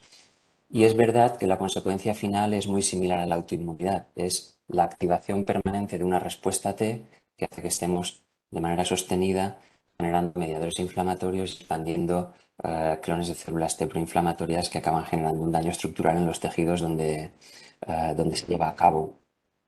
Dentro de estos dos entes, como os decía, se engloban pues un montón de enfermedades y como suele pasar en casi todo en la vida, nada es blanco y negro. La mayoría de estas enfermedades las vamos a tener en los grises porque tienen un comportamiento un poco autoinmune y un poco autoinflamatorio. Podéis ver aquí pues, un patrón completamente mixto. Tenemos algunas enfermedades reumatológicas, algunas autoinflamatorias, pues más, por ejemplo, como la IBD, están más hacia la autoinflamación, otras están como la artritis reumatoide más volcadas hacia la autoinmunidad, pero todas ellas tienen componentes de ambos espectros. Y como único punto común, porque el origen ya vemos que es muy distinto, y esto es importante a la hora de, aunque la consecuencia final sea similar, el hecho de que su origen sea distinto es importante a la hora de intentar interferir en ellas, ese factor común es la expansión de una respuesta T. Y la respuesta T, de linfocitos T, como todos conocéis, es muy amplia, existen muchos tipos de linfocitos T y un subgrupo de linfocitos T muy importante en las IMIDs, en las enfermedades inflamatorias crónicas, son los linfocitos T cooperadores. Es una respuesta muy amplia, muy heterogénea, que como sabéis da lugar a distintos perfiles inflamatorios que son dependientes de la presencia en el medio de diferentes mediadores, de diferentes citocinas, pero todos ellos dan lugar a la polarización de un linfocito T proinflamatorio, TH1, TH17, como sabéis, muy importante en las IMiDs, a partir de células T naïf indiferenciadas en función, como os decía, de los mediadores inflamatorios que haya en cada momento en el medio. Independientemente de cuál sea esa vía TH activada en la IMiD en cuestión, es necesario para el sistema inmunitario encontrar el balance, es decir, recuperar la homeostasis. No tenemos que olvidar que la inflamación es una actividad fisiológica que no puede ser permanente, puesto que durante la inflamación se generan mediadores tóxicos que pueden hacer daño estructural en los tejidos y, por tanto, el sistema inmunitario tiene un propio control para recuperar la homeostasis, para contraer esas poblaciones células T expandidas que pueden generar un daño si se sostienen en el tiempo. Ese control se establece a partir de las células T reguladoras, que como podéis ver en esta diapo, también incluyen una familia de diferentes miembros. Por un lado tenemos lo que llamamos células T reguladoras naturales. Estas vienen directamente desde el timo, se generan inicialmente y es un pool de células T reguladoras que mantenemos a lo largo de toda la vida y que, por supuesto, pueden pasar a generar células T reguladoras efectoras con capacidad para llevar a cabo funciones inmunológicas, etc. Pero como veis aquí en la parte de la izquierda, a partir de una célula T naïf, que como estaba enseñando antes, pueden formar todos los linfocitos T cooperadores proinflamatorios, también se pueden inducir células T reguladoras. Y estas células T reguladoras que llamamos inducidas, para diferenciarlas de las naturales, también pueden, por supuesto, porque tienen incluidos todos sus factores de transcripción y todos sus elementos fenotípicos, pueden polarizarse hacia células T reguladoras efectoras con capacidad para llevar a cabo esa actividad nos gusta decir más tolerogénica que antiinflamatoria, es decir, de recuperación de la homeostasis y de contracción de la respuesta proinflamatoria. Bien, por tanto, todos esos tipos distintos de células T reguladoras, estos, digamos, son menos manipulables porque los tenemos fijados desde el principio, pero estos que son inducidos y que forman parte de la respuesta tipo operadora normal, como sabéis, están claramente disminuidos en las IMiDs. Hay un desbalance en la presencia de células T reguladoras en todas las IMiDs en comparación con esos perfiles proinflamatorios cooperadores, principalmente TH1 y TH17, en las distintas patologías que forman las IMiDs. Incluimos estas T reguladoras como una polarización más inducible a partir de las células T naïf una vez que se ha generado una respuesta inflamatoria o se ha presentado un antígeno por parte de las células presentadoras de antígeno, conformamos, digamos, la imagen o la fotografía completa de cómo el sistema inmunitario adaptativo es capaz de autorregular la expansión de la actividad proinflamatoria expandiendo esta población T reguladora. Es una población CD4, igual que todas estas TH que veis aquí, es una población cooperadora con sus propios factores de transcripción y que tiene, al igual que tiene, por ejemplo, la TH17, una característica muy importante y es su plasticidad. Son células que pueden cambiar su fenotipo en función de los factores inflamatorios que haya en cada momento en el medio.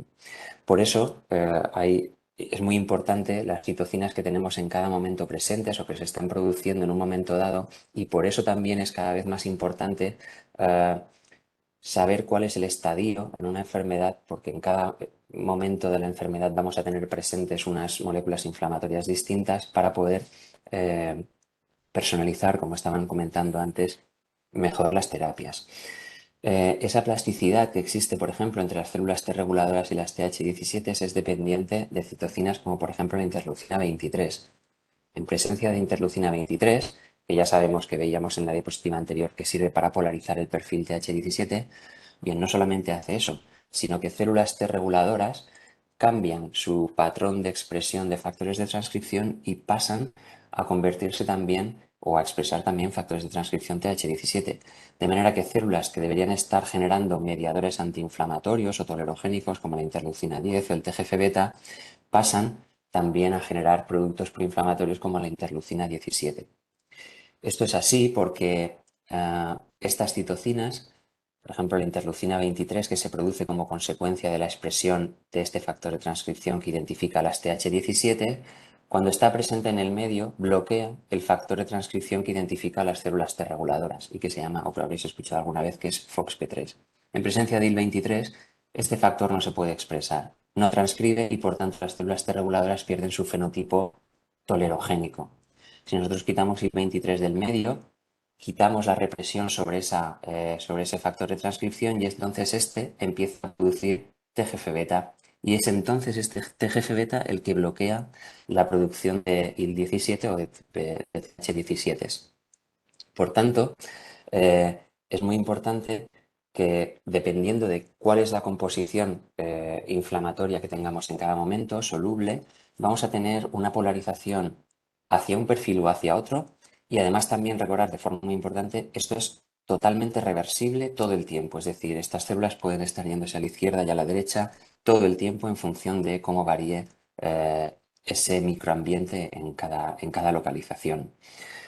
Bien, ¿por qué sabemos o por qué decimos que tenemos esta polarización que es tan importante y sabemos que las células T reguladoras están contraídas en las IMiDs? Por evidencias. Esta es una que me gusta mucho porque es muy visual. Aquí podéis ver marcajes por inmunofluorescencia, como podemos ver FOXP3, que es el marcador, bueno, perdón, primero CD4 para saber que son linfocitos.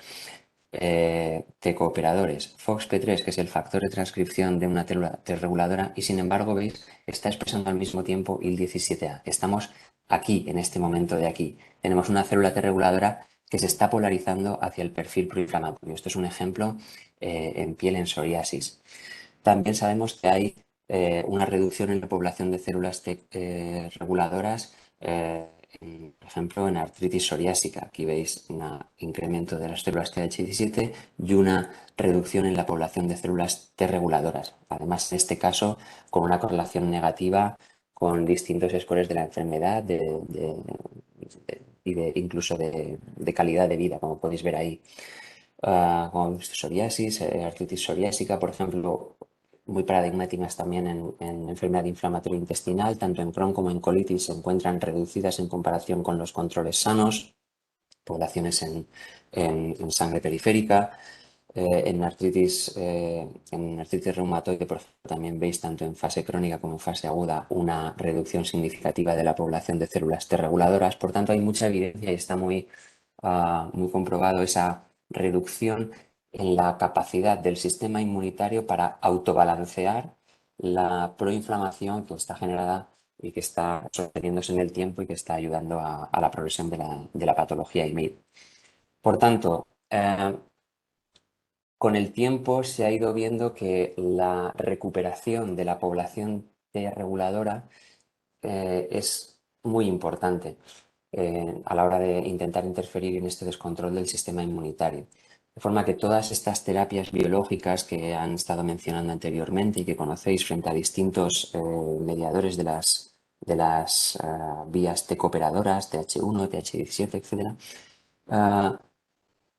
hasta ese momento, como objetivo secundario, lo que estaban haciendo al eliminar los mediadores proinflamatorios era evitar el freno, quitar el freno que se estaba estableciendo sobre la diferenciación de las células T reguladoras. Y conforme hemos ido siendo cada vez más selectivos a la hora de utilizar estas moléculas, pues por ejemplo con IL-23 estamos siendo ahora muy selectivos en esta capacidad, estamos viendo que somos capaces de restaurar, si no restaurar, ir recuperando la población T reguladora con la capacidad intrínseca que ésta tiene para autobalancear la respuesta. Y esto tiene unas implicaciones muy importantes porque nos permite juega un papel importante en la durabilidad de esa respuesta que observamos y que cada vez conseguimos que sea mayor. Pues bien, las células T reguladoras o la recuperación de esa población tiene mucho que ver con esa durabilidad asociada a la especificidad cada vez mayor que tenemos a la hora de tratar el desajuste inmunitario. Pero si queremos ir un poco más allá, es decir, esto sería ese objetivo secundario que se establecía a través de la utilización de estos fármacos biológicos que imagino que en principio no eran como su objetivo principal, que era simplemente bloquear la vía proinflamatoria y con esto ya se consigue parte del camino. Bueno, pues ha hecho que ese reconocimiento cada vez mayor ha hecho que, bueno, pues se busque también a través de la terapia celular intentar expandir esta población de células T reguladoras. Y bueno, las complicaciones son muchísimas y básicamente las estrategias posibles se dividen en dos posibilidades. Por un lado, la expansión in situ, es decir, in vivo, de la población T reguladora del propio organismo. Esto hay distintas estrategias para intentar conseguirlo, principalmente a partir de nanopartículas que estimulen cargadas o cubiertas con autoantígeno que estimulen respuestas inflamatorias que faciliten la expansión de la respuesta T reguladora, o bien introduciendo partículas ya cargadas con el complejo de histocompatibilidad determinado para que la expansión se produzca, o también una tercera vía intentando introducir nanopartículas que bloqueen células autorreactivas, introducirlas estas para que una vez que hemos eliminado ese freno sobre la transcripción de las Tregs, pues estas mismas puedan ampliar su expansión. Por otro lado, tenemos la otra estrategia, que es extraer células T reguladoras que tengan una expresión policlonal y expandirlas ex vivo, es decir, fuera del organismo, para reintroducirlas posteriormente. Estas técnicas son complejas, la eficiencia o el rendimiento que tienen estas técnicas inicialmente era muy bajo, por eso hubo necesidad de incluir técnicas que mejoraran ese rendimiento. Y las dos principales son estas dos que veis aquí. Por un lado, establecer o introducir promotores situados justo delante del factor FOXP3 que induce esta expresión de célula T reguladora en localizaciones específicas que quedan alejadas de zonas de silenciamiento epigenético, y eso permite aumentar mucho el rendimiento, la generación de expansión de células T reguladoras. Y por otro lado, tal vez conoceréis pues, la posibilidad de utilizar la terapia CAR, ¿no? Receptores antigénicos quiméricos, para cargar estas células T reguladoras con antígenos especiales o antígenos específicos para aumentar esa expansión en respuesta al antígeno previamente a la reintroducción en el organismo.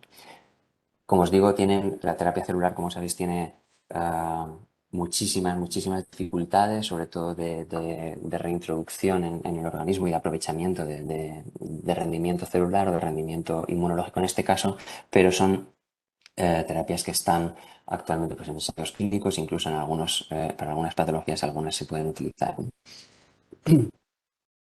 Respecto a la terapia mRNA, esto digamos que es un paso más en la medicina de personalización. Con esta terapia celular que os estaba comentando anteriormente somos capaces o pretendemos ser capaces de introducir esas células T reguladoras en función directamente ya al antígeno que está causando esa autoinflamación o esa autoinmunidad.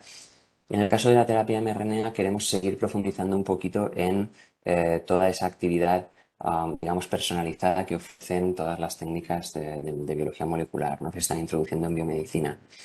El RNA mensajero, simplemente como sabréis y como recordatorio, pues es un ácido nucleico que transcribe a partir de una hebra simple de ADN toda la información necesaria para generar proteínas o generar péptidos funcionales, que son los que llevan a cabo las actividades biológicas. Y bueno, pues como veis ahí se considera pues, un campo de la medicina de precisión cuyo objetivo es principalmente o restaurar o incorporar en principio cualquier péptido funcional dentro de un organismo, introduciendo la molécula que transcribe ese péptido. Como veis ahí, las aplicaciones potenciales que tiene son muy elevadas y bueno, pues aunque ahora están puesto un poco más de moda porque bueno, pues porque se utilizan en las vacunas frente a COVID o en parte de las vacunas frente a COVID, pues todo su desarrollo pues ha llevado mucho tiempo, desde el descubrimiento del mensajero, por supuesto, a principios de los años 60, a mediados o finales de los 80, primeros de los 90, se consiguió por primera vez un sistema más o menos estable para poder introducir ese mensajero en células. Como veis ahí, a mediados de los 90 empezaron las terapias, a utilizarse en terapia contra el cáncer. Pues si seguimos la línea temporal, ya a finales del 2009, principios del 2010, teníamos ya ensayos en inmunoterapia en cáncer en humanos. Y bueno, pues todo el desarrollo en los últimos 10 años, que como sabéis ha estado muy focalizado en la parte de vacunas frente a distintas infecciones y todo pues el éxito que ha conseguido tener sobre la infección por SARS-CoV-2. Pero como veis, pues dentro de la biología molecular y dentro del desarrollo de estrategias de mutagénesis y demás, pues es un elemento que lleva mucho tiempo en estudio. ¿Por qué consideramos que puede una terapia a futuro en el manejo de las IMIDs? Pues por la capacidad que puede tener esta técnica a la hora de activar nuestro sistema inmune de la manera más segura posible. Y esto es lo que intenta mostraros este gráfico. Pensad que para que nosotros podamos generar el mRNA que queremos introducir, primero necesitamos introducirlo en lo que llamamos unos de expresión para que se realicen muchas copias de mensajero. En esta parte, digamos, están la mayoría de las dificultades que tiene esta tecnología, porque bueno, pues es necesario introducir una serie de estructuras en la secuencia de ese mensajero para que ese mensajero sea estable, para que ese mensajero sea duradero. Y una vez que esto se consigue, vienen otras dificultades, que son las de atrapamiento o introducción de ese mensajero en una estructura que permita ser después endocitada por la célula. Suponiendo que todo esto lo conseguimos, este mensajero va a ser endocitado, dentro del endosoma, una vez es degradado, se libera este mensajero y dependiendo de si va a codificar para una proteína intracelular o extracelular, sigue caminos distintos. En el caso de las proteínas intracelulares, como sabéis, son degradadas en fragmentos peptídicos por parte del proteosoma y son presentadas al MHC clase 1 del retículo endoplasmático por la vía endógena hasta que son presentadas en membrana en formato de este péptido fragmentado. Si la proteína es extracelular, en cambio, tiene que salir al exterior, vuelve a ser fagocitada, estos fagocitos pasan a fagolisosomas y en este caso por la vía exógena son presentados en MHC clase 2, también en membrana, para la activación del sistema inmunitario. Y bueno, como sabéis, tanto MHC clase 1 como clase 2 va a tener la posibilidad de activar la respuesta T cooperadora. Esta T cooperadora puede cooperar con las células B y esto nos permite obtener anticuerpos frente a esa mRNA, ese péptido que se ha degradado procedente de ese mRNA. Y en el caso de las células T citotóxicas también somos capaces de generar clones de células T capaces de degradar a las células que estén infectadas no que estén infectadas, sino que estén cubiertas con ese antígeno concreto. ¿Por qué digo que es una activación segura? No estamos introduciendo en ningún momento ninguna proteína funcional que pueda generar una inmunogenicidad o una infectividad a nivel celular o una replicación a nivel celular y por tanto desde ese punto de vista son estrategias muy seguras. Además de esos aspectos, tienen otras ventajas, que son las que intenta mostraros esta diapositiva. Los transcritos de RNA tienen una tasa de transfección muy rápida, una baja toxicidad porque no necesitan entrar en el núcleo para ser funcionales. No hay riesgo de infección porque no hay ninguna partícula funcional que lo pueda generar o riesgo de mutagénesis por inserción. Esto es así porque los vectores que se utilizan cada vez son más limpios y la hora de cortar los extremos es cada vez más sencillo y no introducimos vector restos del vector en el cual se clonan. Y además tienen una función o una ventaja muy importante y es que su vida, es decir, como siempre van a estar siendo transcritas, pueden ser utilizadas o van a tener una expresión muy duradera, mucho más de la que puede obtener una proteína que podamos introducir en un momento dado para generar una respuesta y que va a tener una vida media determinada. Mientras tengamos mensajero, vamos a seguir transcribiendo y eso permite una durabilidad muy importante. Como os decía antes, no obstante, hay miles de problemas y estos son algunos de los que son más relevantes. Son moléculas que tienen una carga negativa, es difícil introducirlas en membranas, tienen una vida media corta, por tanto es muy importante trabajar en sistemas que permitan aumentar la durabilidad de la vida media de estos mensajeros. Una vez que se han introducido en los endosomas, algunos pueden quedar atrapados en ellos una vez que son degradados y entonces no pueden alcanzar el citoplasma y vamos a tener siempre una pérdida en el rendimiento con respecto a lo que introducimos o en relación entre lo que introducimos y lo que realmente se carga a nivel intracelular. Y luego, sobre todo, encontrar sistemas de envío, de delivery que sean lo suficientemente estables y que permitan mantener las condiciones del mRNA de forma segura. Y aquí tenéis algunas de las estrategias principales que se utilizan en esas nanopartículas para poder introducir ese mRNA a nivel intracitoplasmático. Aplicaciones. Vosotros como clínicos conoceréis muchísimas más que yo, pero bueno, os he traído pues, algunas distribuidas por grupos. Como sabéis, en enfermedades infecciosas tienen una actividad muy importante a nivel de las vacunas. Tienen un desarrollo muy alto en este sentido por la capacidad que tenemos de personalización de estos mRNAs. Tened en cuenta que al ser una secuencia de nucleótidos, vamos a ser capaces de, antes de clonarla o antes de meterla en el vector de expresión, vamos a ser capaces de cambiar su secuencia completamente, pues a nivel de nucleótido, de un solo nucleótido, por tanto podemos ser muy específicos a la hora de tratar esa respuesta. En oncología, que es donde el tiempo de que yo creo que llevan usándose durante más tiempo, esa posibilidad que tienen de, sobre todo en cánceres de tipo inflamatorio, activar esa respuesta inmune de una forma muy segura y evitar procesos de inmunosupresión que activan algunos cánceres. Enfermedades de tipo genético que sean incapaces de establecer una correcta transcripción génica van a ser también una diana potencial para este tipo de terapia. Y también, por supuesto, pues los desórdenes de tipo metabólico y autoinmune, como os estaba comentando, por esta capacidad que podemos desarrollar de establecer una respuesta inmune determinada frente a un transcrito que produce un péptido que puede estar siendo patogénico de manera muy controlada y de manera muy segura, sin desarrollar ningún tipo de autoinmunidad. Y bueno, estas son un poco las conclusiones que os traía de esta parte. De la primera parte de las células T reguladoras son el super hot topic de la inmunología en terapia ahora mismo.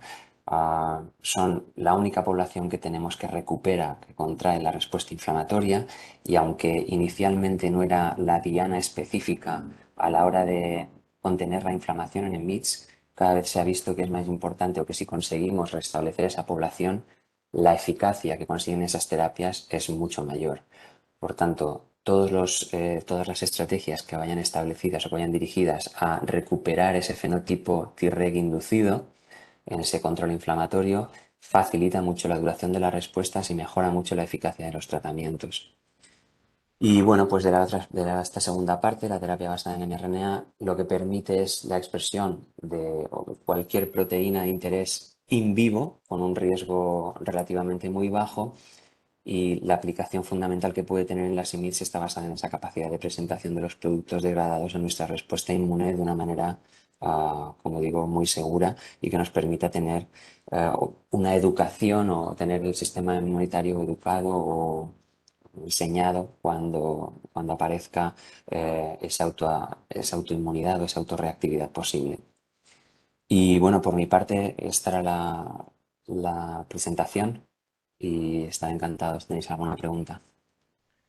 Muchas gracias, Rubén. La verdad que una charla muy interesante, muy apasionante, diría yo, porque el potencial que se presenta o que se vislumbra es enorme, aunque también las dificultades que presentas para que esto llegue a nivel clínico, pues también ¿no? son mayúsculos, ¿no? Bueno, yo por ir de atrás hacia adelante, te diría, y un poco ligado con lo que estoy diciendo, ¿crees que veremos en el futuro utilización de RNA mensajero para generar este tipo de proteínas en el tratamiento, en el ámbito que nos está aplicando hoy en reumatología? Es decir, ¿pasaremos de la utilización de biológicos específicos a terapias de mRNA mensajero capaces de generar proteínas que regule, como estás explicando? Sí, ¿Cómo lo ves esto? sí, yo pienso que sí. Todo lo que sea ser cada vez más selectivo y ser cada vez más específico a la hora de tratar cada una de las patologías es un avance que sin duda va a llegar y sobre todo en enfermedades como estaban comentando antes mis compañeros, por ejemplo, la artritis psoriásica que tienen tantos dominios o que tienen tantas aspectos diferentes y que vemos que unas moléculas funcionan, otras no. Todo lo que sea avanzar en esa personalización tiene sin duda un hueco y yo creo que en el futuro se verá. Se ha avanzado muchísimo en todos los sistemas de atrapamiento y de introducción en la célula de todos estos mensajeros y o sea, hay una infinidad de ensayos en marcha con esta tecnología para intentar encontrar las mejores condiciones posibles. Yo estoy seguro de que se harán un hueco también en reuma. Muy bien. Perfecto. Al doctor Salaver le quería hacer un par de preguntas cortitas. Una es, vamos a ver, con el tema de la vacunación del herpes, en estas cohortes de estudios de los diferentes JAKs, ¿tenemos ya diferencias entre paciente vacunado versus no vacunado? Es decir, yo entiendo que el paciente que vayamos a vacunar con herpes zóster no vamos a tener estas incidencias, entiendo. No sé si hay datos al respecto. Sí, hay poca información porque además se podría, digamos, fragmentar en cada uno de los tipos de JAK-inhibs, ¿no? Y además pues, son diferentes tipos de cohortes y pueden haber aquí factores de confusión, como ya comentábamos, pues de edad, comorbilidades previas. No olvidemos también los otros cotratamientos y que la situación, precisamente la hablábamos de los linfocitos T, pues la situación de linfocitos T4 y T8 y el equilibrio entre ellos y la protección que esto ofrece frente a una infección claramente oportunista, muchas veces también de acúmulo, de esconderse intracelularmente, pues es distinta. No obstante, ese 3,2, 4,4, 5,6 que podamos tener en diferentes series y especialmente más con tofacitinib y en artritis reumatoide, probablemente se va a poder bajar. Lo hemos visto en otros pacientes mucho más inmunocomprometidos con eficacias que van del 85 al 95% de la vacuna. Con lo cual yo creo que a medida que vayamos generando datos observacionales o de estudios específicos en pacientes con IMID, pues vamos a tener, digamos, un poderío en cuanto a refrendar, indicar y prescribir la vacuna. Que, por cierto, yo creo que también depende de los servicios de preventiva y los departamentos de salud pública de cada una de las consejerías de nuestras comunidades autónomas. Hay variaciones de calendario que son, digamos, manifiestan inequidad entre la población española. Sí, sí, totalmente. Este es un problema que estamos teniendo. Es la falta de acceso, en realidad, a las vacunas. Sí, sí, sí. Esto es así y esperemos que a medida que la producción se vaya incrementando se solvente, porque realmente es importantísimo. Es lo que ha explicado el doctor Salaver del tema de las neuralgias postherpéticas. Pues esto es muy relevante, el poder evitar esto. Realmente es fundamental poder hacer esta terapia preventiva con vacunas, sin duda. Y al doctor San Martín le quería preguntar, bueno, ya lo ha explicado muy bien, que tenemos hay un techo con estos tratamientos que tenemos y pacientes incluso resistentes a todo lo habido y por haber. Y entonces cuando llegamos a esta situación, que muchas veces veo aquí conectada a la doctora Ayuda, la reumatóloga de mi hospital, muchas veces nos encontramos con pacientes que ya han pasado por todo, ya los reumatólogos no saben qué hacer. Y la pregunta es, ¿tendría cabida o tiene usted experiencia en cuanto a la combinación de un biológico asociado a un Janus kinasa? Evidentemente esto irá asociado a un mayor riesgo infeccioso, pero ¿tiene experiencia en casos de gran actividad de hacer esta combinación? A ver, bien, experiencia yo personalmente no tengo con la asociación de dos terapias dirigidas. Anteriormente se había hecho algunos pequeños estudios con combinación de biológicos en los cuales se veía que no incrementaba demasiado la eficacia clínica y sí incrementaba la posibilidad de efectos adversos, ¿no? Desde el punto de vista de recomendación práctica y lo que dice todas las guías y tal, esta situación no se daría en el sentido de no hay experiencia, no lo sabemos y no lo hacemos. Es decir, un paciente hacer tratamiento combinado con un JAK-inhib y, por ejemplo, y con un biológico, yo les tendría que decir, pues hombre, tendríamos que intentar de no hacerlo porque no hay ninguna evidencia y es posible que pueda haber algún efecto adverso.